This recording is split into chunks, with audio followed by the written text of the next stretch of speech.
So that's another example of it. Here's one final one. Same thing. You get to the page. There's a cul-de-sac in Southern California. You don't have to touch anything. Where the economic crisis is everywhere. There's not a whole lot of options right now as far as jobs go. It's kind of like tearing us apart little by little. I couldn't make the payments, so I have to sell it. It's been very distressing to lose neighbors that have bought their homes new, first owners, and have lost them. I felt bad for the kids, really, leaving their friends and stuff like that. We depend on the bank. If the bank say no, we can't do anything. So I'll let this pause in a second, but just so you know, like as people are looking at this, right, as you all are looking at it, you can see there's two things. There's a video playing. Now a video is a very standard piece of basically any website right now. So everybody knows how to use a video player, so I'm not worried about that. So other than a video player, there's two buttons, right? There's only two buttons. So you look at the screen, it's pretty hard to miss those two buttons, right? Especially when we give you this introduction when you can't touch anything else anyways. So people are already like, just by glancing at it, you're pretty aware of how to use this project, right? Meet the families of Beth Court. I foreclosed. There's not a whole lot. It's kind of like tearing us. I couldn't make the payments, so I have to sell it. By foreclosures and recession, where the changes reflect what's happening across the country. So the introduction ends, and you're left here. Now we've added some information, which originally might have, like, again, confused people or like distracted them from the controls. But because of that introduction, because of that opening, they know that, look it, all I have to do is press left and right and play. So it's really easy. Now, this is an example of how, like, you can get kind of creative with your navigation. I mean, we have a panorama above it here, which kind of like swings around. It's a little fun. It's like you're standing in the middle of the block, whatever. The point is, it's really easy to use. It's really easy to get involved in the stories. So just really quick, like, shout out to some of the other people I work with. Usability is really closely coupled with design and information architecture. I have the wonderful honor of working with a young man by the name of Andrew Kuhneman, who sits on Koi Vin, our design director's desk. He adds to our team and adds to the overall aesthetic of NewYorkTimes.com in all kinds of different ways. Colors, grids, lines, all of these things help your usability. All of these things help you, like, and the consistency that when you come back to our projects, our play buttons, we generally try to make our play buttons look the same throughout. We make our left and right buttons look the same throughout. All of these things, consistency, those come from design patterns, which are set up by our design team, and those types of things. So an example of something that I didn't at all work on is this 2008 election guide.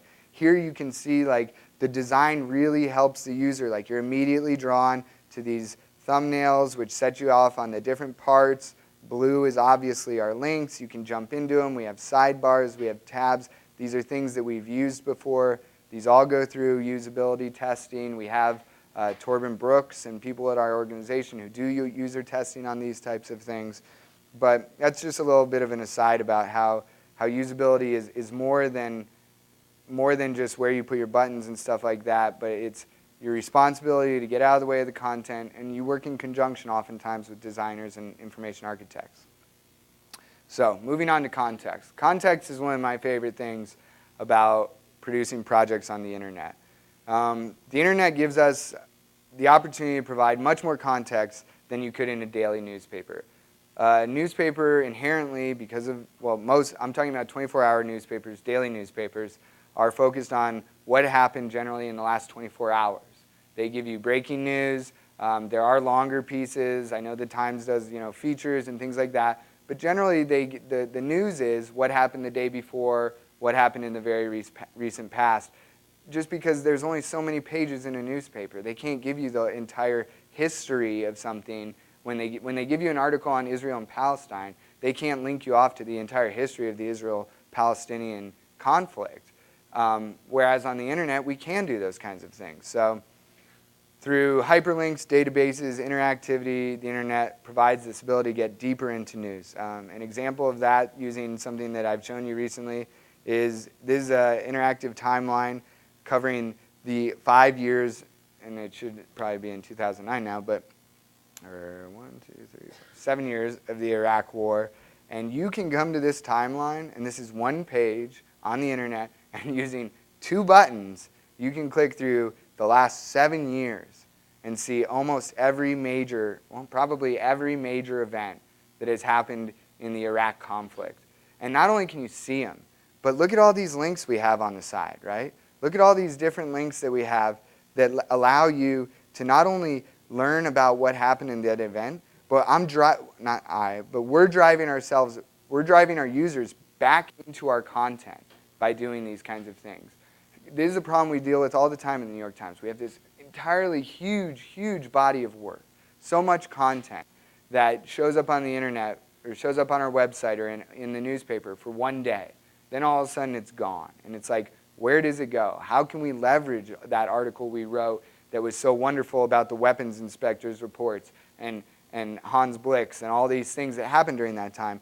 Well, you have this interactive timeline, and then all of a sudden you annotate each one of these dates with articles, slideshows, videos, all these different types of things, and it becomes this incredible repository. Like I can't even imagine how happy and stoked I'd be if I was in high school and I was writing an article on the Iraq War, and I was like, how am I going to figure out, where can I go to find out all these things? And then you come to something like this, and it's like, here's charts and diagrams and articles and all of these things all in one area. Like the context involved in an interactive like this is just, mind-bending. And like the credits on this is probably like, yeah, it's like 8 people, but the credits should be probably hundreds of people. There are hundreds of bylines in here. There's dozens of photographers who contributed to this. This is like just a great, wonderful repository of all things about the Iraq War.